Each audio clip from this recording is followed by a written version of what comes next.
जय श्री राम। अब तक हमने सुना कि श्री राम जी सीता और लक्ष्मण के साथ वनवास की ओर निकलते हैं और फिर उन्हें निषाद जी का घर मिलता है। वहाँ पर निषाद जी से मिलते हैं और फिर मंत्री सुमंत आ जाते हैं। आइए अब आगे सुनते हैं श्री रामचरितमानस। हृदय दाहु अति बदन मलीना, कहकर जोरी बचन अति दीना। नाथ कहु अस कौशल नाथा, लय रथ जाहु राम के साथा। तब सुमंत जी वहाँ आए और हाथ जोड़कर कहने लगे, हे नाथ, कौशलपति महाराज दशरथ ने मुझे कहा है कि तुम रथ लेकर श्री रामचंद्र जी के साथ आओ। बनु देखाई सुरसर अनवाई, आन्हु फेरी बेगी दो भाई। लखन राम सिय आन्हु फेरी, संशय सकल संकोच निबेरी। उन्हें वन दिखाकर और गंगा स्नान कराकर जल्दी ही दोनों भाइयों को लौटा लाना। सब संशय और संकोच को दूर करके सीता, राम और लक्ष्मण को ले आना। नृप अस कहूँ गोसाई जस, कहीं करहूँ बलि सोई। करी बिनती पायन पर्यों, दीन है बाल जिम रोई। हे स्वामी, महाराज ने मुझे जैसा आदेश दिया है मैं वैसा ही करना चाहता हूँ। मैं आपका बलिहारी हूँ। इस प्रकार रोते हुए श्री सुमंत जी श्री रामचंद्र जी के चरणों में गिर पड़े।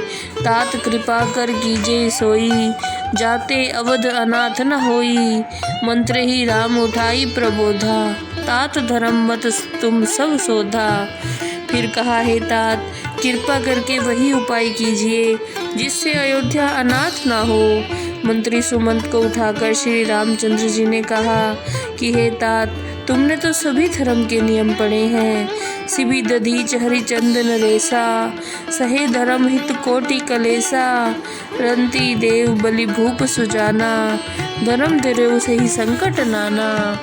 देखो, राजा शिवी, ऋषि दधीची और राजा हरिश्चंद्र ने धर्म के लिए करोड़ों दुख सहे हैं।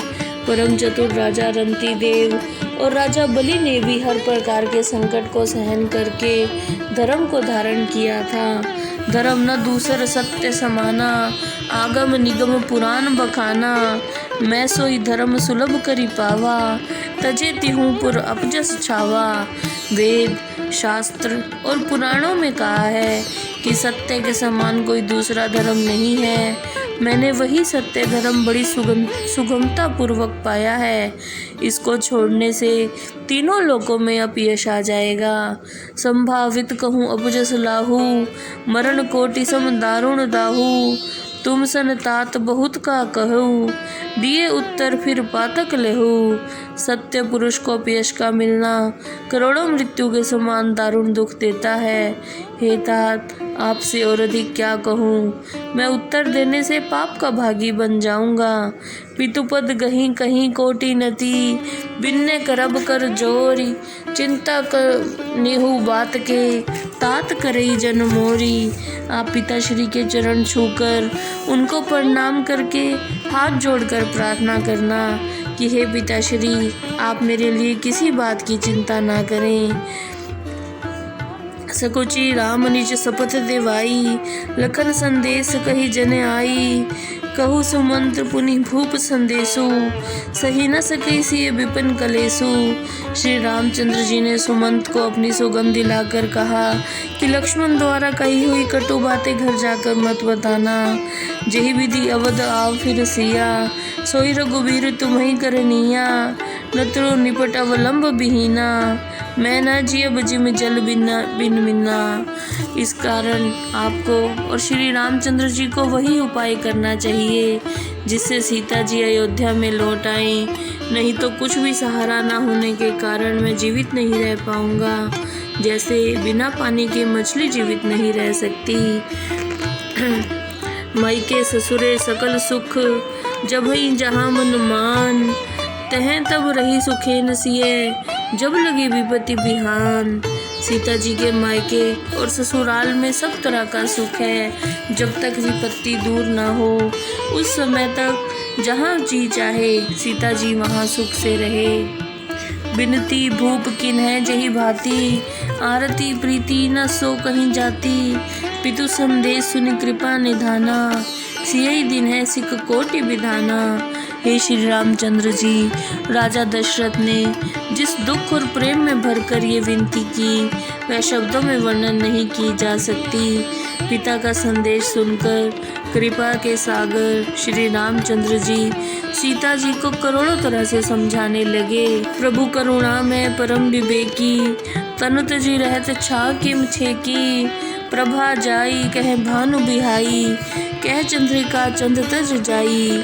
फिर पति के वचनों को सुनकर सीता जी बोली, हे प्राणपति, आप तो परम विचारमान और दयावान हैं। जरा सोचिए, शरीर की छाया शरीर से कैसे दूर रह सकती है? सूर्य को छोड़कर धूप कहाँ जा सकती है? चंद्रमा को छोड़कर चांदनी कैसे अलग हो सकती है? आरती बस सन्मुख भयउ, बिलुग न मानव तात। आरज सुत पद कमल बिन, बाधे जहाँ लगी नात। आर्त होकर ही मैं आपके सम्मुख आई हूँ। हे तात, आप बुरा न मानना।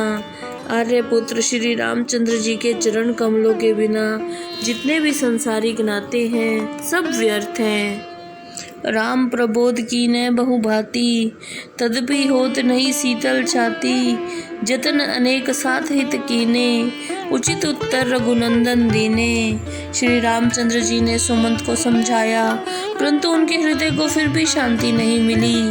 फिर सुमंत ने अपने साथ वापस लौट चलने के लिए बहुत उपाय किए, परंतु श्री रामचंद्र जी ने उनकी सब बातों का उत्तर देकर लौटने में असमर्थता जताई। मेटी जाही नहीं राम रजाई, कठिन करम गति कछु न बसाई। राम लखन सिय पद सिरुनाई, फिरहु बनिक जिमि मूर गवाई। श्री रामचंद्र जी की आज्ञा टाली नहीं जाती। कर्म की गति बहुत तेज होती है, उस पर किसी का कोई वश नहीं चलता। अंत में सुमंत श्री राम, लक्ष्मण जी और सीता जी के चरणों में प्रणाम करके ऐसे लौटे जैसे कोई व्यापारी अपनी संपत्ति गंवा कर लौटता है। मांगी नाव न केवट आना, कही तुम्हार मरम में जाना। चरण कमल रज कहूँ सब कही, मानुष करनी मूरी कुछ अही। श्री राम जी ने सुमंत को लौटाया और स्वयं गंगा जी के किनारे आ गए।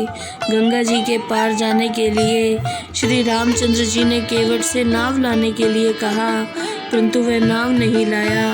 वो कहने लगा, मैं आपके भेद को जानता हूँ। इन चरण कमलों की रज को सब लोग कहते हैं कि यह रज मनुष्य बना देने वाली कोई औषधि है। छुअत सिला भई नारी सुहाई, पाहन तेना काट कठिनाई।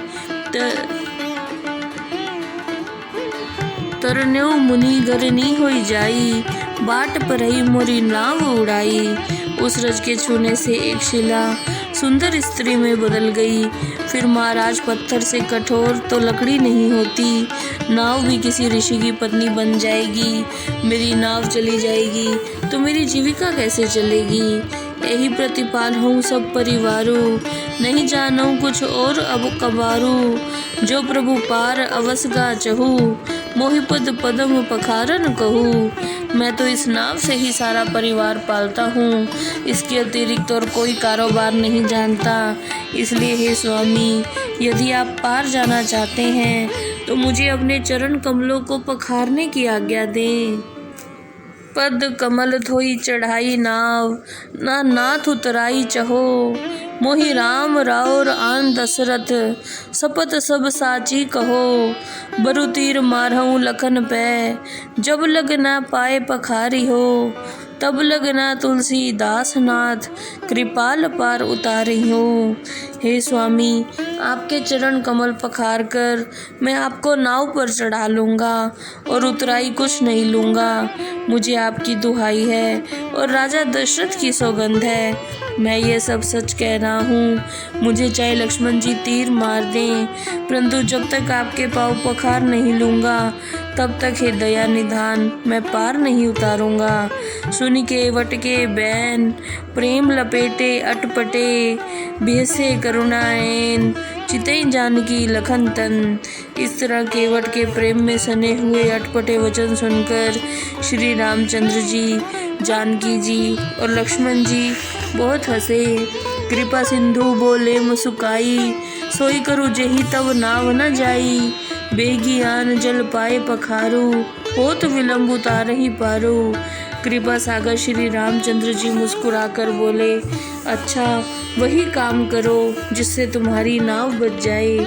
शीघ्र गंगा जल लाकर पाव को धो डालो, देर हो रही है, और फिर मुझे पार उतार दो। जास नाम सुमृत कबारा, उतरहि नर भव सिंधु पारा। सोई कृपालु केवटहि निहोरा, जेहि जग किए तिह भगते थोरा।